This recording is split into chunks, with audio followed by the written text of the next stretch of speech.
Chapter 9. The master of the house hears of strange doings. A few days afterwards there was great excitement in the Sesamon residence, for the master of the house had just arrived. The servants were taking upstairs one load after another, for Mr. Sesamon always brought many lovely things home with him. When he entered his daughter's room, Heidi shyly retreated into a corner. He greeted Clara affectionately, and she was equally delighted to see him, for she loved her father dearly. Then he called to Heidi. "Oh, there is our little Swiss girl. Come and give me your hand. That's right. Are you good friends, my girls? Tell me now. You don't fight together, what?" "Oh, no. Clara is always kind to me," Heidi replied. "Heidi has never even tried to fight, Papa," Clara quickly remarked. "That's good. I like to hear that," said the father, rising. "I must get my dinner now, for I am hungry. I shall come back soon and show you what I have brought home with me." In the dining room he found Miss Rottenmeier surveying the table with a most tragic face. "You do not look very happy at my arrival, Miss Rottenmeier. What is the matter? Clara seems well enough," he said to her. "Oh, Mr. Sesamon, we have been terribly disappointed," said the lady.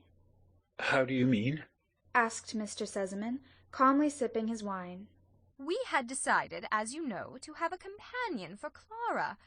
Knowing, as I did, that you would wish me to get a noble, pure child, I thought of this Swiss child, hoping she would go through life like a breath of pure air, hardly touching the earth." "I think that even Swiss children are made to touch the earth. Otherwise they would have to have wings." "I think you understand what I mean. I have been terribly disappointed, for this child has brought the most frightful animals into the house. Mr. Candidate can tell you." "The child does not look very terrible, but what do you mean?" "I cannot explain it, because she does not seem in her right mind at times." Mr. Sesamon was getting worried at last when the tutor entered. "Oh, Mr. Candidate, I hope you will explain. Please take a cup of coffee with me, and tell me about my daughter's companion. Make it short, if you please." But this was impossible for Mr. Candidate, who had to greet Mr. Sesamon first. Then he began to reassure his host about the child, pointing out to him that her education had been neglected till then, and so on. But poor Mr. Sesamon unfortunately did not get his answer. He had to listen to very long-winded explanations of the child's character. At last Mr. Sesamon got up, saying, "Excuse me, Mr. Candidate, but I must go over to Clara now." He found the children in the study. Turning to Heidi, who had risen at his approach, he said, "Come, little one, get me a glass of water." "Fresh water?" "Of course, fresh water," he replied. When Heidi had gone, he sat down near Clara, holding her hand. "Tell me, little Clara, he asked. Please tell me clearly what animals Heidi has brought into the house. Is she really not right in her mind?" Clara now began to relate to her father all the incidents with the kittens and the turtle, and explained Heidi's speeches that had so frightened the lady. Mr. Sesamon laughed heartily, and asked Clara if she wished Heidi to remain. "Of course, Papa. Since she is here, something amusing happens every day. It used to be so dull, but now Heidi keeps me company." Very good, Clara. Oh, here is your friend back again. Did you get nice fresh water?" asked Mr. Sesamon. Heidi handed him the glass and said, "Yes, fresh from the fountain." "You did not go to the fountain yourself, Heidi," said Clara. "Certainly, but I had to get it from far. There were so many people at the first and at the second fountain. I had to go down another street, and there I got it. A gentleman with white hair sends his regards to you, Mr. Sesamon."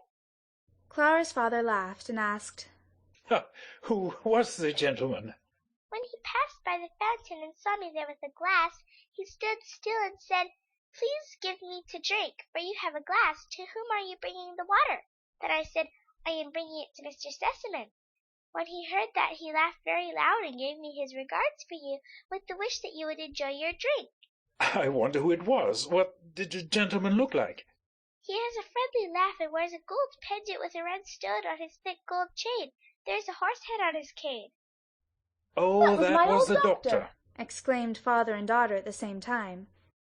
In the evening Mr. Sesamon told Miss Rottenmeier that Heidi was going to remain, for the children were very fond of each other, and he found Heidi normal and very sweet.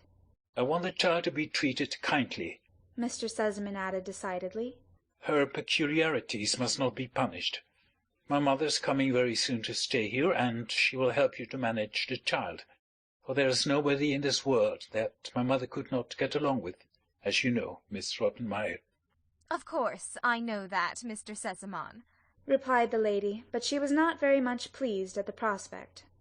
Mr. Sesemann only stayed 2 weeks, for his business called him back to Paris. He consoled his daughter by telling her that his mother was coming in a very few days. Mr. Sesemann had hardly left when the grandmother's visit was announced for the following day. Clara was looking forward to this visit, and told Heidi so much about her dear grandmamma that Heidi also began to call her by that name, to Miss Rottenmeier's disapproval, who thought that the child was not entitled to this intimacy. End of chapter 9.